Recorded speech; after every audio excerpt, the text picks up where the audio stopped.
I genuinely think I am going to be single forever. I was supposed to go on a date tonight, and I was totally lowering my standards on even entertaining this person. Like, I was just taking a chance. I really haven't been dating much because I'm just like focused on myself, my business, my daughter, whatever. So, anyways, I was gonna go on this date tonight, and like, I was excited.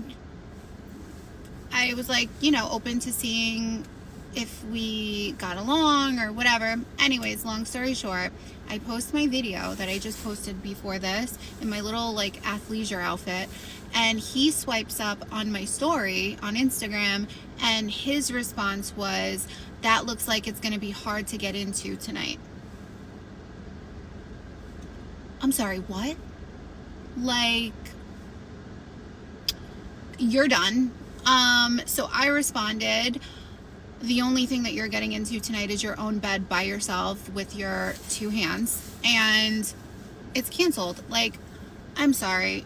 That should be the last thing on your mind. We haven't even met yet. We've just been like talking. You should be asking me what my favorite flower is and have that at the date, not being absolutely disgusting. Like, where do men get the audacity? I need to know. Is it the men just have no chill and are just like absolute savages these days? Or is it that the girls in the dating pool are just like, their standards are in the grave?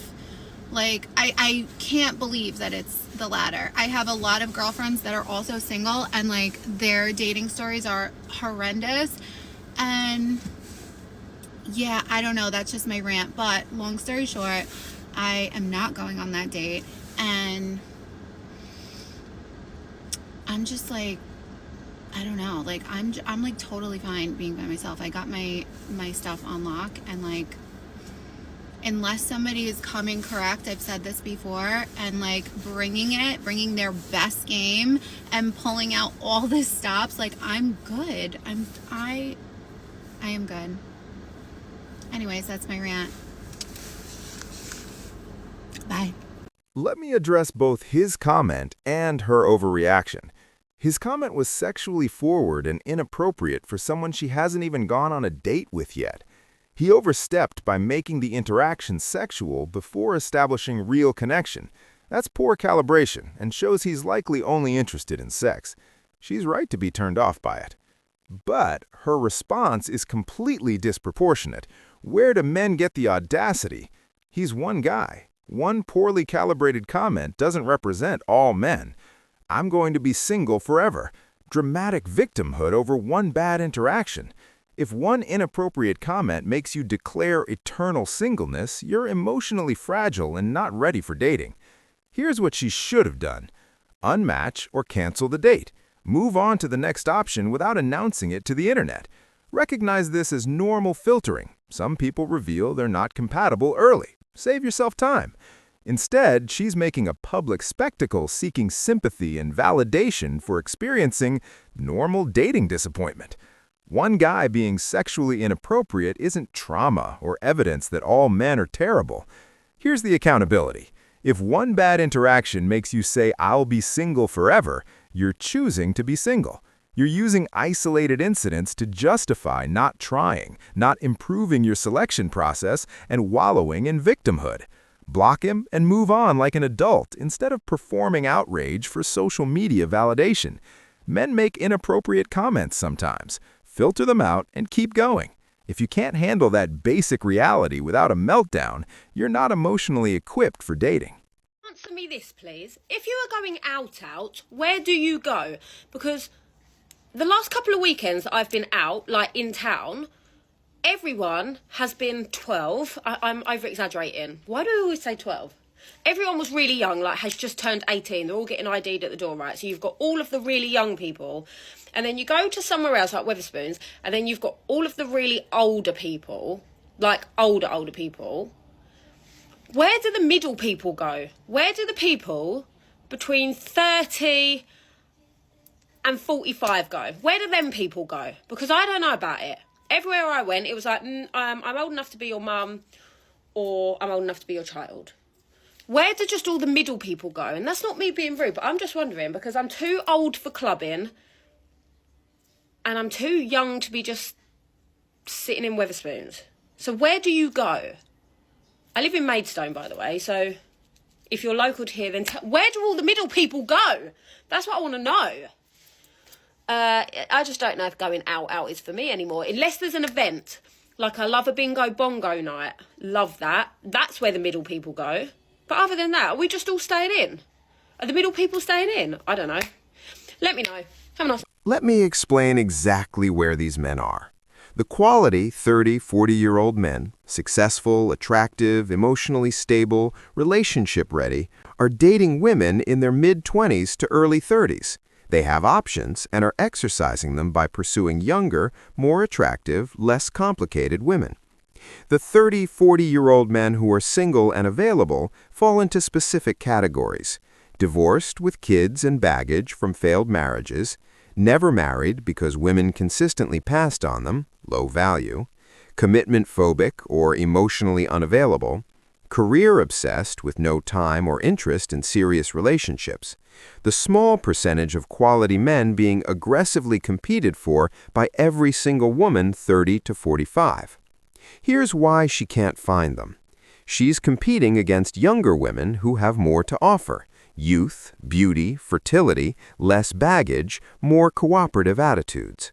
The men she wants aren't interested in her specifically because she's not competitive in their dating pool.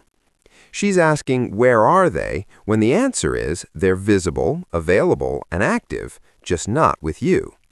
Here's the reality.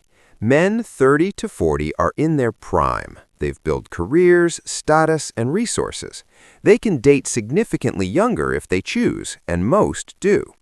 Women asking, where are the men my age, are really asking, why won't quality men my age choose me instead of younger women? The answer is because they don't have to.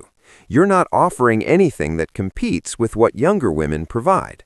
Those men exist. They're just not available to you. Calling all the good guys.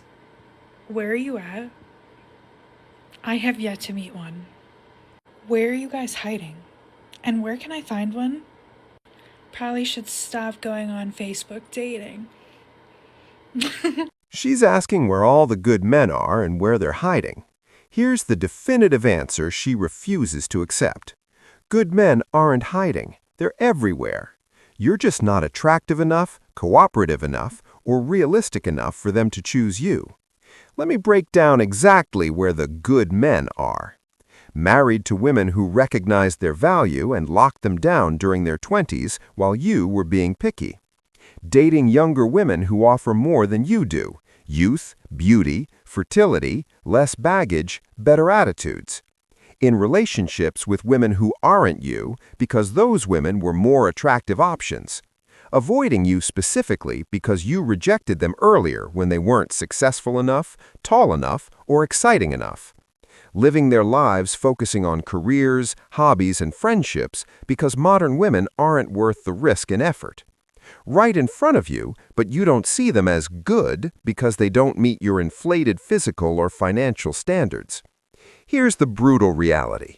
Where are all the good men is code for why won't the top-tier men I feel entitled to choose me?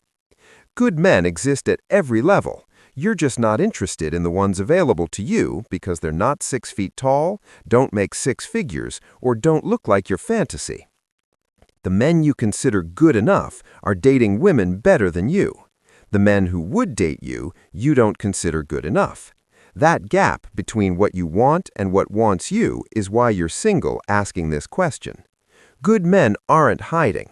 You're just not the type of woman they're looking for, or you're rejecting the good men actually available to you. Stop asking where they are and start asking why they're not choosing you.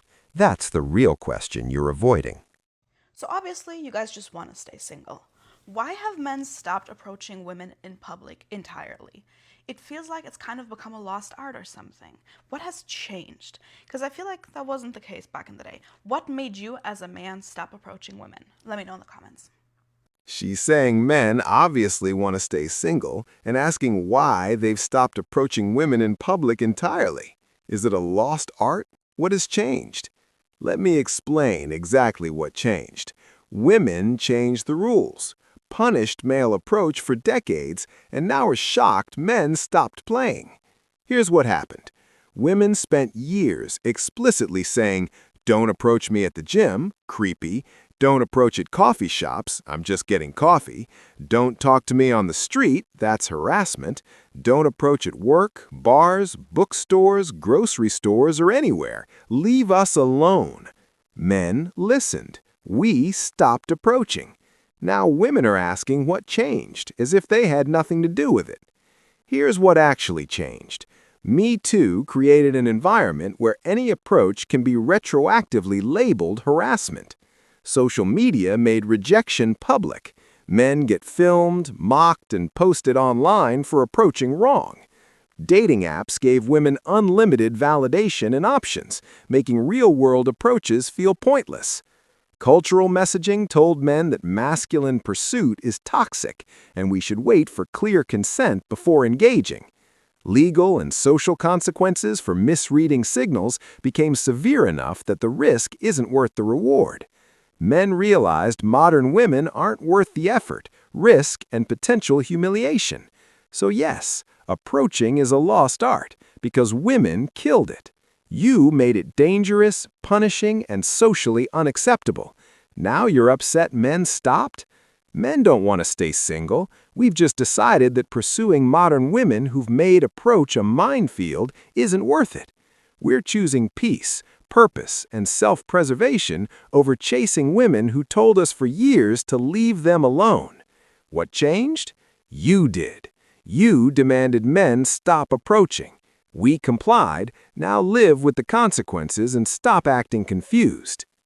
Things that guys can do that will help them get a girl that should be common sense, but obviously just aren't. Starting off strong, number one, text her first. Even if it's like a double text, fucking do it. Open the door and let her go in first. Buy her flowers or get her like little gifts, things that you know that she likes or have mentioned. Pick a place and a time and let her know what it is so she has to do no work. Even if you don't actually think it, give her a compliment like multiple times throughout the day. Like, it's so important. Never walk in front of her, always walk next to her. 4's giving relationship advice. Next question. Will she be decent enough to respond in a timely manner, reciprocate with genuine appreciation, and show genuine affection to him? Fellas, first and foremost, just don't do anything, because it's never going to be enough. Men are allergic to fun. Because tell me why we go to this matchmaking festival today. It's Valentine's Day. Valentine's Day is on a Saturday. This just feels like an obvious win for both genders. Like, all the people in relationships are going to be booed up at dinner or doing whatever they're doing, and everybody that's single, you know, if you step outside today, you going home with something. Now, you already know that I am done with the dating events because men don't typically go to those. But this one sounded like fun. It was at a brewery. That's very male-centered. And the agenda was very fun. It was very, very gender-neutral agenda. There was a apple pie eating contest for who could eat a pie the sexiest. There was a condom relay for who could get a condom on a banana the fastest. They had like dating tapes you could make to like play throughout the venue. Like, it was just a bunch of like fun, funny stuff, okay? So I'm like, okay, this sounds fun. Like, this sounds like a cool event. People are gonna pull up. It's gonna be a good time. So me and my girls go, we get super dressed up. We pull up to the venue, and as we pull up to the venue, we see this big line outside. So I'm like, oh, bet, it's about to be popping. No. As we walking up to the line, girls are leaving. It's like nothing but group after group after group of girls leaving. I'm sweating. I gotta turn my heater off. So I'm like, where are y'all going? Why are y'all leaving? And they're like, oh, no. Y'all are way too pretty to go inside. Do not go inside. And I said, what you mean? They said, there's nothing in there. And, you know, I had very low expectations for the type of men that I would meet here, but I was really just here to play the games. Like, we had missions we were supposed to complete while we were in there. Like, we were turning this into a whole game, okay? But they were like, no, I'm telling you, all the guys in there are short, fat, ugly, and balding. Like, don't go in there. And I was like, oh my God. So we decided to get in the line anyway. Now, as we're in the line, I'm noticing in the line is all women. It's a line, it's all women. And the longer we're standing there, the more women keep leaving the line from in front of us. coming out of the venue, not even just leaving the line. They're coming out the venue. So every single one, I'm asking, like, what's going on? They said, no, don't go in there. The ratio is terrible. It's all women. It's all women. It's all women. There's like 3 random solo guys in the line that are getting real excited hearing this, okay? But here's my thing. We have a free event. You don't even got to pay. There is no cost to entry. It's at a brewery. And it's Valentine's Day, so you know, as a man, you know any girl that's there is gonna be single. And women are sad on Valentine's Day. Like, so many of them are just desperate to talk to somebody and get some attention from somebody. You don't even, as a man, think like, oh, I might have some success today. Maybe I should go to this. And this is why I don't feel bad for men when they are lonely. Like, this male loneliness epidemic needs to be worse. They're not suffering enough, in my opinion, because it was making me so sad to see how cute all the girls were dressed up. And I know a lot of them had intentions of meeting somebody, and they just looked so sad that there was nobody there. And the demographic of girls, it was so wide. Like, you really had all ethnicities, you had all levels of attractiveness, all body types, shapes, sizes. Like, it was a wide variety of women, and all of them, every single one was saying this. Like, if it's just like one type of woman that's coming out saying like, oh, no, it's not worth it, then I kind of like, you know, write that off a little, because I don't really know what she's looking for. But every single one, you telling me every single woman that comes out there, no matter what she looks like, she is coming out there saying, nobody, there is nobody in there, don't go inside. The men are not lonely enough. They are not lonely enough. Like, they want to sit inside and just swipe on their dating apps. This was the perfect day. Like, you go outside, you leave it with something. And they didn't even want to go outside today. Like, it's just mind-blowing to me. And it was just made me so, it just really did make me so sad, because there was just so many women that were just there, like, trying to have a good time. And like I said, I just wanted to play some games and flirt with some guys. Like, that was my high hope for the day. I was just like, I want to practice my flirting skills and I want to play some games. But like, some of these girls were really like, looking like they were really hopeful trying to meet somebody. And it's just so sad to me that like, women just do all this. And what are the men doing? They're not trying, they're not doing anything. They're sitting at home sending WYD text messages, trying to swipe on Hinge. Like, and they want to sit and complain they don't have anything. I saw a dude on here trying to post Valentines. Shout out to him, I guess, because he's trying to have fun with his friends. But like, they want to complain that women have all the fun and they don't get anything. Like, yeah, this is why y'all don't get anything, because y'all suck. Y'all suck! Oh my God. Anyway, I had fun because I took some cute pictures. And for me, if I can make a cute video and some cute photos, I'm happy. I had a good day. I laughed with my sister. I laughed with my friend. I had fun. But it would have been nice to play some games and practice my flirting skills. But, you know, men don't be thinking because they're not lonely enough. Valentine's Day just proved who in a loneliness epidemic. The men you want aren't lonely, and those men are tired of smashing. In what world would a man want to go to a matchmaking event? We tried our best to leave y'all alone. We basically going out of our way to be unseen. Men connect with women everywhere. We don't need event. You know what my favorite thing about men is? Their delusion. Specifically the ones that talk about having kids and the need for them to have children because they need somebody to carry on their legacy. And in theory, that sounds like great, right? Like, that's nice. Except when the legacy is that they work in a dead-end job and they live in their mother's basement. And they mean it. They mean it with their whole chest. Like, they're like, my legacy. And I'm like, what fucking legacy? What legacy are you talking about? I aspire to that level of delusion, just for other avenues. Wow, who hurt this girl? The greatest thing a human can do is make another human. And having children is the best thing ever. Totally understand, but generally, men have natural inherent commitment towards legacy, ideas, group, society. Unsuitable for all men, of course. That's why it was men who stepped up, took the lead, conquered the world, sacrificed, and built civilizations. This guy literally asked me on a date and then unmatched me within 24 hours, so let's talk about it. I swear men just like to rage bait women, I swear.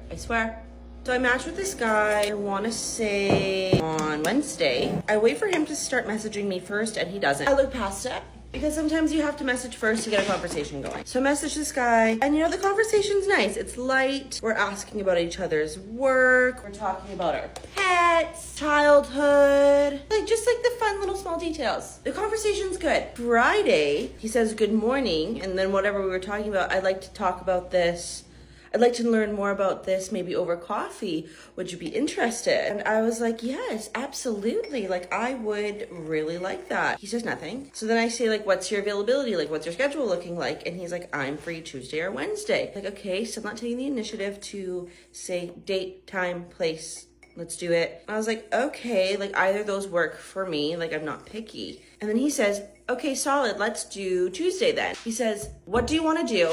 And then he says, where do you want to go for like coffee and like a quick bite to eat? And I was like, I like a good surprise. Do you have any favorite? Then I don't hear from him all night. And I was like, it's Friday night. He's probably out doing stuff with his friends, like whatever. One thing I did notice, though, he had always been someone to answer, not right away, but usually within the span of half an hour to an hour. So then like 9:30 rolls around, 10 o'clock rolls around, still nothing. Again, super unfazed by the whole situation. Saturday morning, I wake up, I have to take my kids to skating, and he still hadn't answered. But I was like, you know what? He's probably out Friday. He's sleeping. It's the weekend. Like, again, like I'm not thinking much of it at all. And I can still see that he has me, like he hasn't unmatched me at that point. Keep in mind, this man asked me out. I didn't ask him out, he asked me out. I get to work, I open Hinge to check. He had unmatched me. Why? Because I didn't give you a place I wanted to go? Because I didn't set the date and the time? Sorry, dude.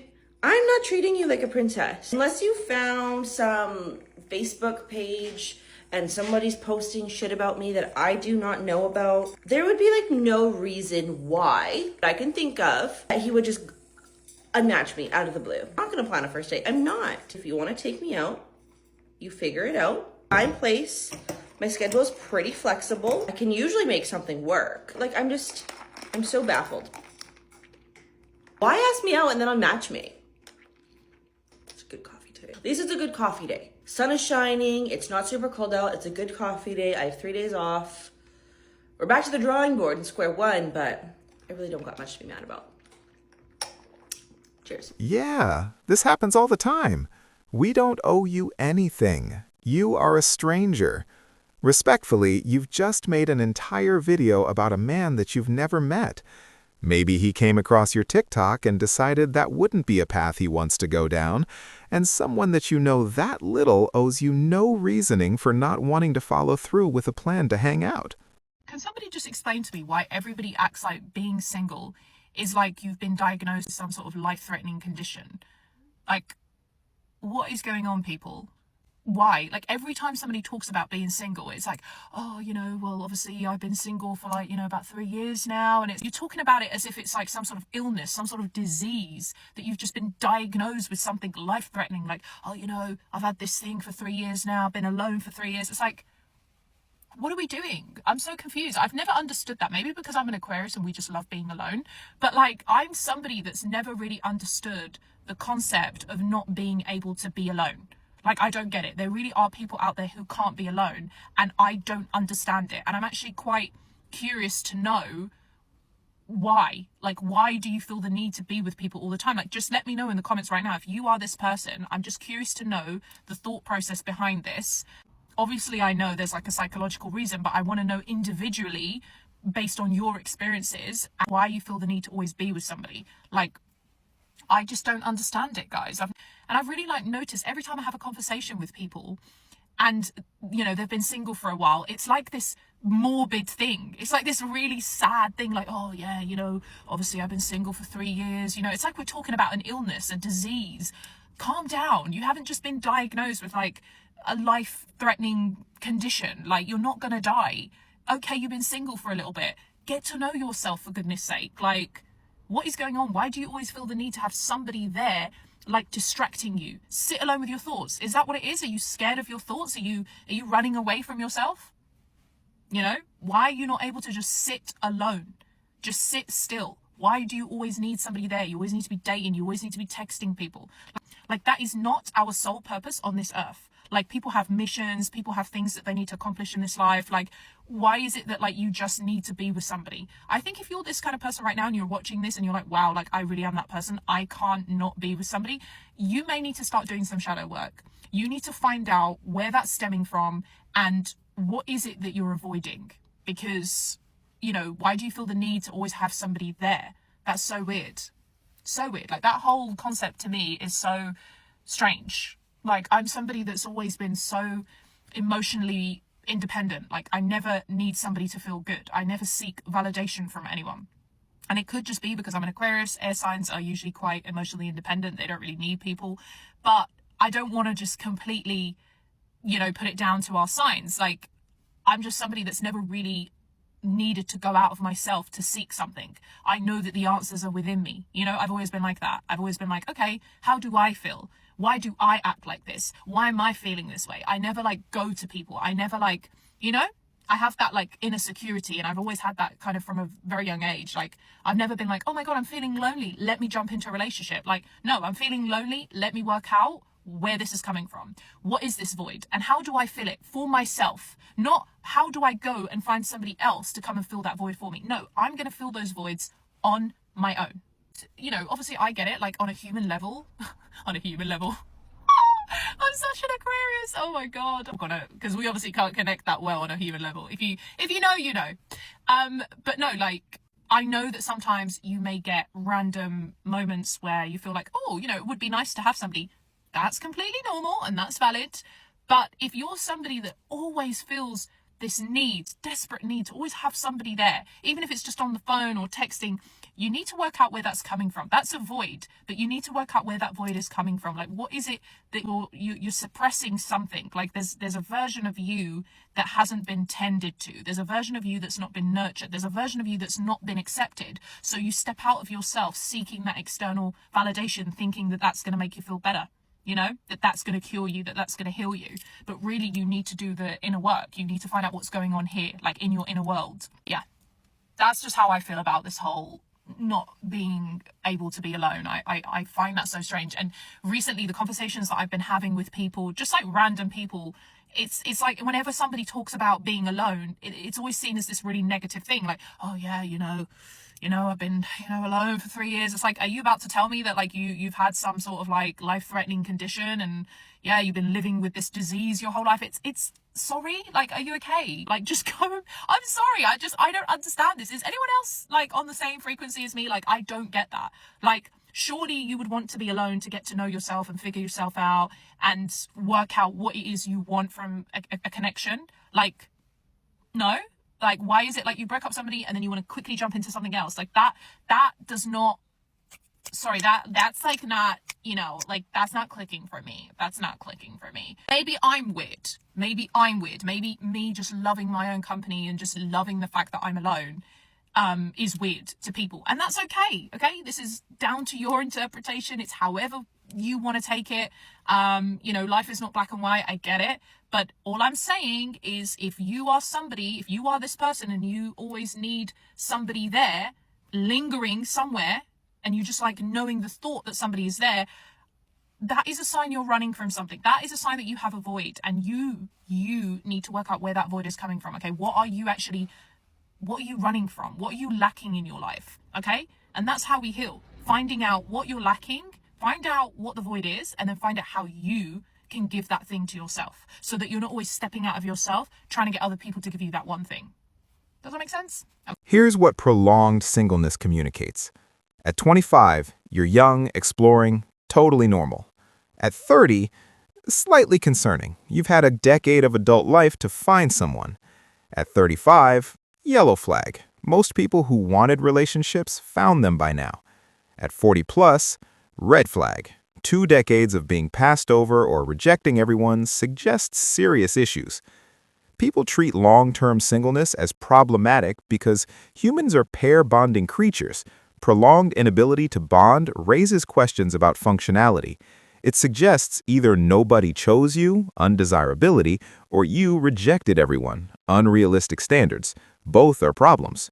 Being single by choice for valid reasons, focusing on career, genuine contentment, is fine. Being chronically single while wanting partnership indicates broken selection, standards, or personality. Society evolved around partnership and family building. Opting out or failing at it makes you an outlier, which always draws scrutiny. Here's the nuance people miss. Being single short-term or by genuine choice isn't a disease. Being chronically single while desperately wanting partnership but unable to achieve it is a symptom of deeper issues. If she's asking this question, she's likely chronically single and defensive about the judgment she's receiving, genuinely content but tired of explaining herself to people who don't understand, using "people treat it like a disease" to avoid examining why she's alone. Here's the accountability. If you're single and happy, genuinely, not performatively, you wouldn't care what people think. The fact that the stigma bothers her suggests she's not as content as she claims. If you're chronically single and it bothers you, stop blaming societal judgment and start examining what's keeping you alone. The stigma exists because prolonged singleness often indicates problems people can see that you refuse to acknowledge.